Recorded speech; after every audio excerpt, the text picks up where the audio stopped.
जय हिंद दोस्तों, Sandeep tricky math special YouTube channel में आप सभी का स्वागत है।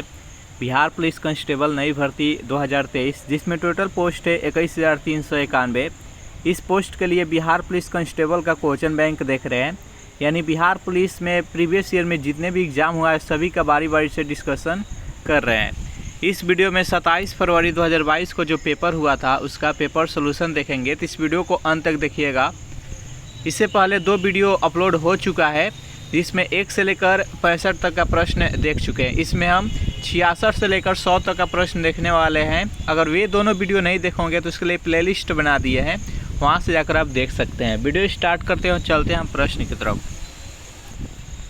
66वां प्रश्न है आपके सामने कि आरबीआई के वर्तमान गवर्नर कौन है? रघुराम राजन, निर्मला सीतारामन, शक्तिकांत दास और उर्जित पटेल। ये उस टाइम का करंट अफेयर का क्वेश्चन था। जल्दी से बताइए यहाँ पर 66वां प्रश्न का सही आंसर क्या है। तो जो भी कैंडिडेट यहाँ पर ऑप्शन नंबर सी के साथ जा रहे हैं, शक्तिकांत दास, बिल्कुल ही सही जवाब है। चलिए नेक्स्ट यहाँ पर 67वां प्रश्न है आपके सामने कि एक दुकानदार ने अपनी दुकान के प्रत्येक सामान पर 30% का त्यौहार बट्टा घोषित किया। विजय ने एक मोबाइल फ़ोन खरीदा, उसे 960 रुपये का बट्टा मिला, तो मोबाइल फ़ोन का अंकित मूल्य क्या होगा? जल्दी से बताइए यहाँ पर 67वां प्रश्न का सही आंसर क्या है। देखिए एक दुकानदार है जो कि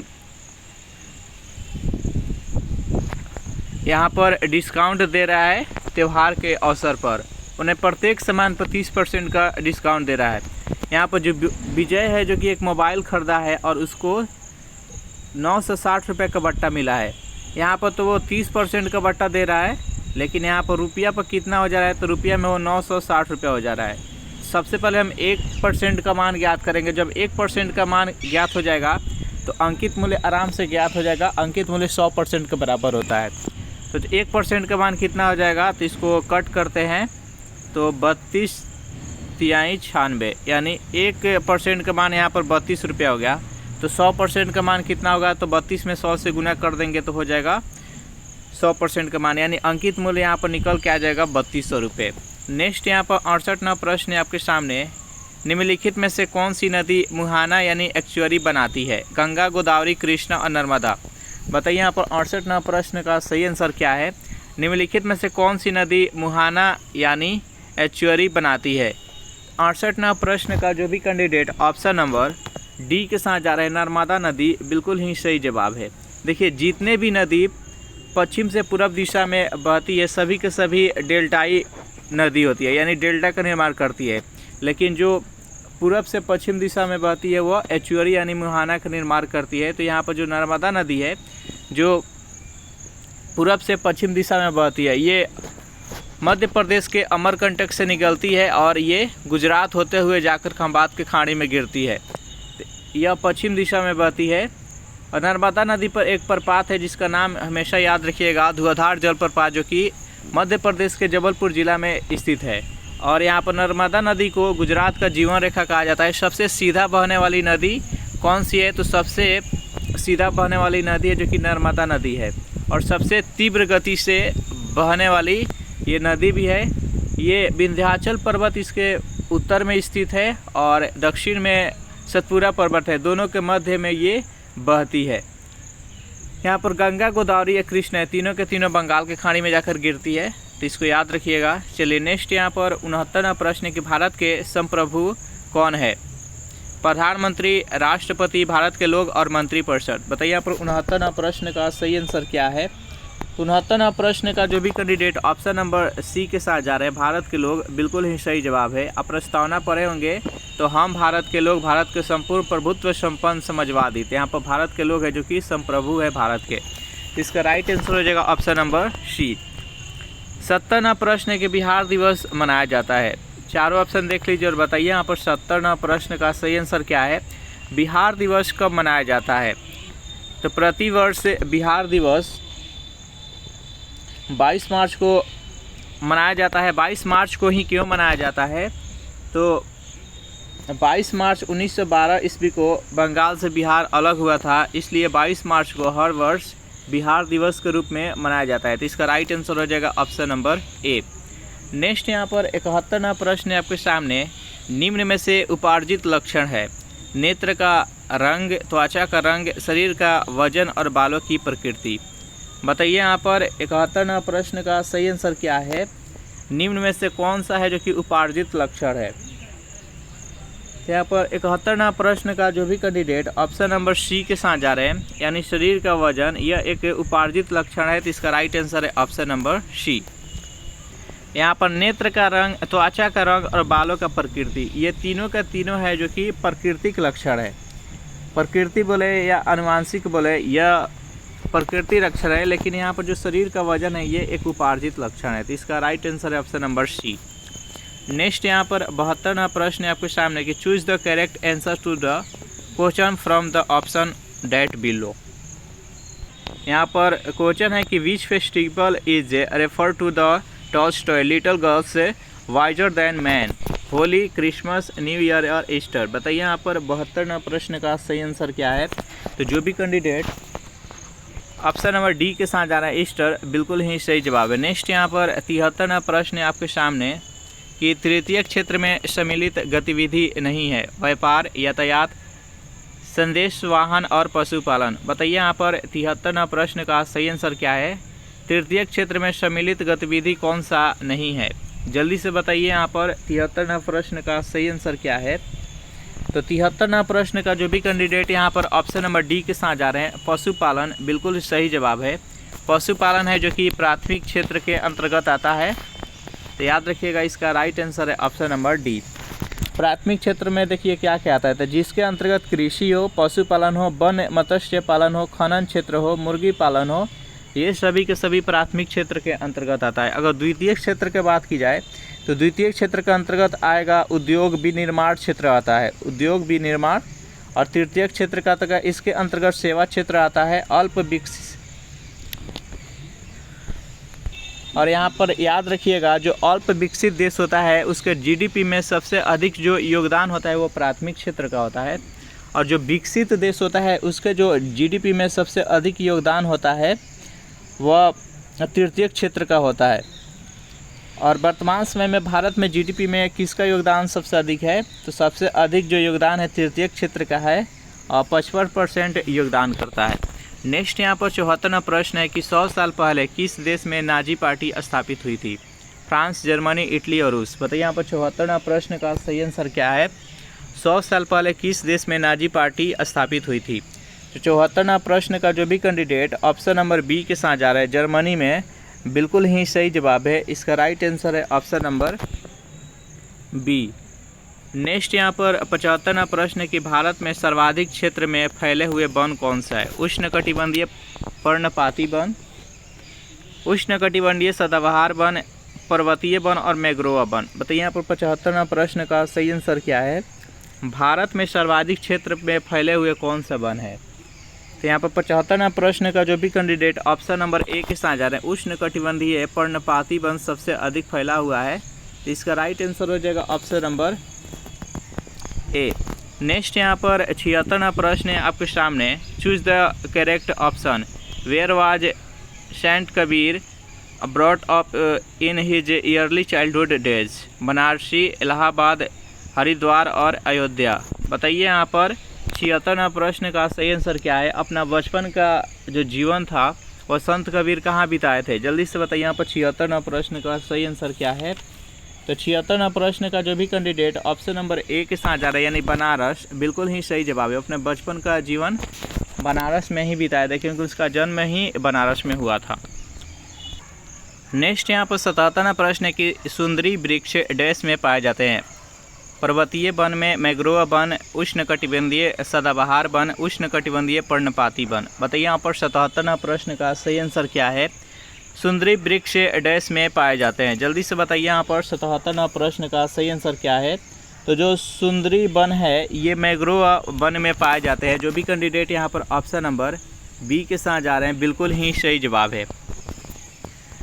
नेक्स्ट यहाँ पर 78वां प्रश्न है कि बादल या कोहरा किस कोलाइडी निकाय का उदाहरण है? ठोस गैस में परिक्षिप्त, गैस में परिक्षिप्त, द्रव गैस में परिक्षिप्त और ठोस द्रव में परिक्षिप्त। बताइए यहाँ पर 78वां प्रश्न का सही आंसर क्या है? तो 78वां प्रश्न का जो भी कैंडिडेट ऑप्शन नंबर सी के साथ जा रहे हैं, जो बादल या कोहरा है ये द्रव गैस में प्रक्षिप्त एक कोलाइडी निकाय का उदाहरण है। तो इसका राइट आंसर हो जाएगा ऑप्शन नंबर सी। सेशन आप लोग को अच्छा लग रहा है तो वीडियो को लाइक कर दीजिए, अपने दोस्तों के पास शेयर कर दीजिए, और जो भी कैंडिडेट अभी तक इस चैनल को सब्सक्राइब नहीं किए होंगे तो आप लोग से रिक्वेस्ट है कि इस चैनल को भी सब्सक्राइब कर लीजिएगा। 79वां प्रश्न की संज्ञा शब्द जहर में ईला प्रत्यय जोड़ने पर कौन सा विशेषण बढ़ेगा? चारों ऑप्शन देख लीजिए और बताइए यहाँ पर 79वां प्रश्न का सही आंसर क्या है। यहाँ पर जहर है जो कि मूल शब्द है, अगर इसमें ईला प्रत्यय जोड़ दिया जाए तो नया शब्द क्या बनेगा आपको बताना है। प्रत्यय किसे कहते हैं? तो प्रत्यय वैसे शब्द को कहा जाता है जो किसी शब्द के अंत में लगकर उसके अर्थ में परिवर्तन ला दे, उसे प्रत्यय कहते हैं। उपसर्ग है जो कि उसके शब्द के पहले लगकर उसके अर्थ में परिवर्तन ला दे, उसे उपसर्ग कहते हैं। तो यहाँ पर जहर है जो कि मूल शब्द है, इसमें ईला है जो कि प्रत्यय है। तो जहर में अगर ईला जोड़ जाए तो जहरीला हो जाएगा। तो 79वां प्रश्न का जो भी कैंडिडेट ऑप्शन नंबर बी के साथ जा रहे हैं यानी जहरीला, इसका राइट आंसर हो जाएगा ऑप्शन नंबर बी। नेक्स्ट यहाँ पर 80वां प्रश्न है आपके सामने कि भारत में बजट निर्माण का कार्य किया जाता है वित्त मंत्रालय के द्वारा, गृह मंत्रालय के द्वारा, कैबिनेट मंत्रालय के द्वारा, आर्थिक मंत्रालय के द्वारा। बताइए यहाँ पर 80वां प्रश्न का सही आंसर क्या है? भारत में बजट निर्माण का कार्य किसके द्वारा किया जाता है? 80वां प्रश्न का जो भी कैंडिडेट ऑप्शन नंबर ए के साथ जा रहे हैं वित्त मंत्रालय के द्वारा, बिल्कुल ही सही जवाब है।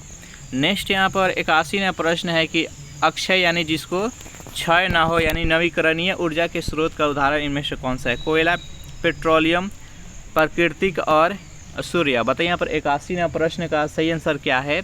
यहाँ पर नवीकरणीय ऊर्जा का स्रोत बताना है। जो भी कैंडिडेट यहाँ पर ऑप्शन नंबर डी के साथ जा रहे हैं सूर्य, बिल्कुल ही सही जवाब है।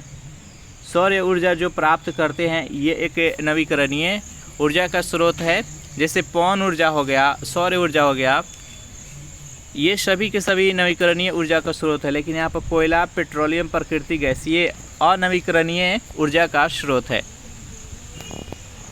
नेक्स्ट यहाँ पर 82वां प्रश्न है कि भारत में से कौन संविधान निर्मात्री सभा का सदस्य नहीं था? मोहम्मद अली जिन्ना, पंडित जवाहरलाल नेहरू, मौलाना अब्दुल कलाम और वल्लभ भाई पटेल। बताइए यहाँ पर 82वां प्रश्न का सही आंसर क्या है? तो 82वां प्रश्न का जो भी कैंडिडेट ऑप्शन नंबर ए के साथ जा रहे हैं मोहम्मद अली जिन्ना, बिल्कुल ही सही जवाब है। इसका राइट आंसर है ऑप्शन नंबर ए। नेक्स्ट यहाँ पर 83वां प्रश्न है कि एक पारितंत्र में सभी हरे पौधे एवं नील हरित शैवाल जिनमें प्रकाश संश्लेषण की क्षमता होती है डैश वर्ग में आते हैं? उत्पादक, प्राथमिक उपभोक्ता, विघटनकारी और द्वितीय उपभोक्ता। बताइए यहाँ पर 83वां प्रश्न का सही आंसर क्या है? एक पारितंत्र में सभी हरे पौधे और नील हरित शैवाल जिसमें प्रकाश संश्लेषण की क्षमता होती है किस वर्ग में उसे रखा गया है? तो यहाँ पर 83वां प्रश्न का जो भी कैंडिडेट ऑप्शन नंबर ए के साथ जा रहे हैं उत्पादक उसे कहते हैं जो अपना भोजन खुद बनाते हैं, दूसरे पर निर्भर नहीं रहते हैं। तो इसका राइट आंसर हो जाएगा ऑप्शन नंबर ए। और प्राथमिक उपभोक्ता किसे कहते हैं? तो प्राथमिक उपभोक्ता वे है जो कि पेड़ पौधे पर डिपेंड है, जैसे कि हिरन हो गया, बकरी हो गया, ये सब प्राथमिक उपभोक्ता है। ये घास फूस, पेड़ पौधा, पत्ती यही सब खाकर जीवित रहते हैं। तो इसका राइट आंसर है ऑप्शन नंबर ए। नेक्स्ट यहाँ पर 84वां प्रश्न है कि परख जो हाल ही में खबरों में रहा किस क्षेत्र से जुड़ा एक पोर्टल है? निवेश सलाह से, रक्षा अधिग्रहण से, छात्रों के सीखने का आकलन से और सीमा शुल्क निकासी से। बताइए यहाँ पर 84वां प्रश्न का सही आंसर क्या है? जो भी कैंडिडेट यहाँ पर ऑप्शन नंबर सी के साथ जा रहे हैं छात्रों के सीखने का आकलन से, बिल्कुल ही सही जवाब है। करंट अफेयर का क्वेश्चन है। नेक्स्ट यहाँ पर 85वां प्रश्न है कि जापान एक विकसित या धनवान देश बना है मानव संसाधनों में निवेश द्वारा, प्राकृतिक संसाधनों के उपयोग द्वारा, कृषि गतिविधियों के विकास द्वारा, आधुनिक तकनीकी के आयात द्वारा। बताइए यहाँ पर 85वां प्रश्न का सही आंसर क्या है? तो 85वां प्रश्न का जो भी कैंडिडेट ऑप्शन नंबर ए के साथ जा रहे हैं मानव संसाधनों में निवेश द्वारा, इसका राइट आंसर हो जाएगा ऑप्शन नंबर ए। नेक्स्ट यहाँ पर 86वां प्रश्न है आपके सामने कि जितेंद्रिय शब्द का सही संधि विच्छेद होगा। चारों ऑप्शन देख लीजिए और बताइए यहाँ पर 86वां प्रश्न का सही आंसर क्या है? यहाँ पर जितेंद्रिय शब्द का संधि विच्छेद करना है। जल्दी से बताइए यहाँ पर 86वां प्रश्न का सही आंसर क्या है? तो जीत जोड़ इंद्रिय बराबर होता है जितेंद्रिय, तो इसका राइट आंसर हो जाएगा ऑप्शन नंबर ए। नेक्स्ट यहाँ पर 87वां प्रश्न है आपके सामने कि मृदा अपरदन को रोका जा सकता है वनारोपण के द्वारा, वनोन्मूलन के द्वारा, उर्वरक के अत्यधिक उपयोग द्वारा, अतिचारण के द्वारा। बताइए यहाँ पर 87वां प्रश्न का सही आंसर क्या है। मृदा अपरदन को यानी मृदा की जो कटाव होती है उसको रोका जा सकता है किसके द्वारा, तो वन रोपण के द्वारा। जो भी कैंडिडेट यहाँ पर ऑप्शन नंबर ए के साथ जा रहे हैं बिल्कुल ही सही जवाब है। अगर इस सेशन का आपको पीडीएफ चाहिए तो उसके लिए टेलीग्राम ग्रुप बना दिया है जिसका लिंक इसी वीडियो के नीचे डिस्क्रिप्शन में मिल जाएगा। वहाँ से ज्वाइन करके इसका पीडीएफ डाउनलोड आप करके और रेगुलर प्रैक्टिस कर सकते हैं। इसी लेवल का प्रश्न आपके एग्ज़ाम में भी आएगा, तो इसी लेवल से आपको तैयारी भी करना है। नेक्स्ट यहाँ पर 88वां प्रश्न है आपके सामने। भारत के निहाल शरीन का संबंध निम्नलिखित में से किस खेल से है। तीरंदाजी से, साइकिलिंग से, शतरंज से और कुश्ती से। बताइए यहाँ पर 88वां प्रश्न का सही आंसर क्या है। भारत के निहाल शरीन का संबंध निम्नलिखित में से किस खेल से है। 88वां प्रश्न का जो भी कैंडिडेट ऑप्शन नंबर सी के साथ जा रहे हैं शतरंज से, बिल्कुल ही सही जवाब है। इसका सही आंसर है ऑप्शन नंबर सी। नेक्स्ट यहाँ पर 89वां प्रश्न की इस्पात तथा लोहे को जंग से सुरक्षित रखने के लिए उन पर यसद लेपन की प्रक्रिया में एक पतली परत निम्न की है। तांबा की, एल्युमिनियम की, जस्ता की और बॉक्साइट की। बताइए यहाँ पर 89वां प्रश्न का सही आंसर क्या है। लोहे तथा इस्पात को जंग से सुरक्षित रखने के लिए, बचाने के लिए उस पर यसद लेपन की प्रक्रिया की जाती है। वह यसद लेपन में जो पतली परत चढ़ाई जाती है वो क्या रहता है। तो 89वां प्रश्न का जो भी कैंडिडेट ऑप्शन नंबर सी के साथ जा रहे हैं जस्ता, बिल्कुल ही सही जवाब है। यसद लेपन को जस्तीकरण भी कहा जाता है, तो इसका राइट आंसर है ऑप्शन नंबर सी। नेक्स्ट यहाँ पर 90वां प्रश्न है कि choose the correct option to fill in the blanks. Sant Ravidas was a dash by the profession. Cover, goldsmith, iron smith और पिक्चर मैन। बताइए यहाँ पर 90वां प्रश्न का सही आंसर क्या है। पेशा से रविदास, संत रविदास क्या थे। जल्दी से बताइए यहाँ पर 90वां प्रश्न का सही आंसर क्या है। तो जो भी कैंडिडेट यहाँ पर ऑप्शन नंबर ए के साथ जा रहे हैं कोबर, बिल्कुल ही सही जवाब है। इसका राइट आंसर है कोबलर, इसका राइट आंसर है ऑप्शन नंबर ए। नेक्स्ट यहाँ पर 91वां प्रश्न है आपके सामने, इसको ट्रांसलेट करना है इंग्लिश में। Which of the following translation of the given Hindi sentence is correct है। उसने मुझे सोता हुआ पाया।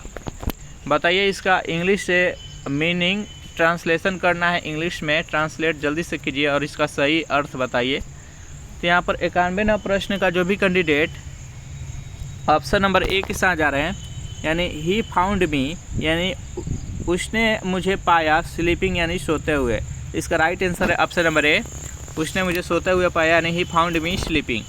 नेक्स्ट यहाँ पर 92वां प्रश्न है आपके सामने कि उत्तर दक्षिण गलियारा जोड़ता है नई दिल्ली मुंबई को, सिलचर पोरबंदर को, श्रीनगर कन्याकुमारी, आगरा चेन्नई। बताइए यहाँ पर 92वां प्रश्न का सही आंसर क्या है। उत्तर दक्षिण गलियारा किसको जोड़ता है। तो 92वां प्रश्न का जो भी कैंडिडेट ऑप्शन नंबर सी के साथ जा रहे हैं, उत्तर में है श्रीनगर और दक्षिण में है कन्याकुमारी, तो उत्तर दक्षिण गलियारा जोड़ता है श्रीनगर कन्याकुमारी को, तो इसका राइट आंसर हो जाएगा ऑप्शन नंबर सी। नेक्स्ट यहाँ पर 93वां प्रश्न है कि मानव पूंजी में निवेश करने का जरिया है शिक्षा, प्रशिक्षण, शिक्षा और प्रशिक्षण दोनों और एक उद्योग में यंत्र। बताइए यहाँ पर 93वां प्रश्न का सही आंसर क्या है। मानव पूंजी में निवेश करने का जरिया है, तो 93वां प्रश्न का जो भी कैंडिडेट ऑप्शन नंबर सी के साथ जा रहे हैं, यानी शिक्षा में भी और प्रशिक्षण दोनों में, इसका राइट आंसर है ऑप्शन नंबर ए। मानव पूंजी के अंतर्गत आता है शिक्षा और प्रशिक्षण। नेक्स्ट यहाँ पर 94वां प्रश्न है आपके सामने कि बायोगैस का मुख्य घटक है मीथेन, इथेन, प्रोपेन और ब्यूटेन। बताइए यहाँ पर 94वां प्रश्न का सही आंसर क्या है। बायोगैस का प्रमुख घटक क्या है। तो यहाँ पर 94वां प्रश्न का जो भी कैंडिडेट ऑप्शन नंबर ए के साथ जा रहे हैं, यानी मीथेन बता रहे हैं, CH4, बिल्कुल ही सही जवाब है। इसका राइट आंसर है ऑप्शन नंबर ए। 95वां प्रश्न है कि भारत में लौटते मानसून की ऋतु की अवधि है। जल्दी से बताइए कौन से अवधि में भारत में लौटते हुए मानसून की ऋतु आती है। तो 95वां प्रश्न का जो भी कैंडिडेट ऑप्शन नंबर डी के साथ जा रहे हैं, यानी अक्टूबर नवंबर, बिल्कुल ही सही जवाब है।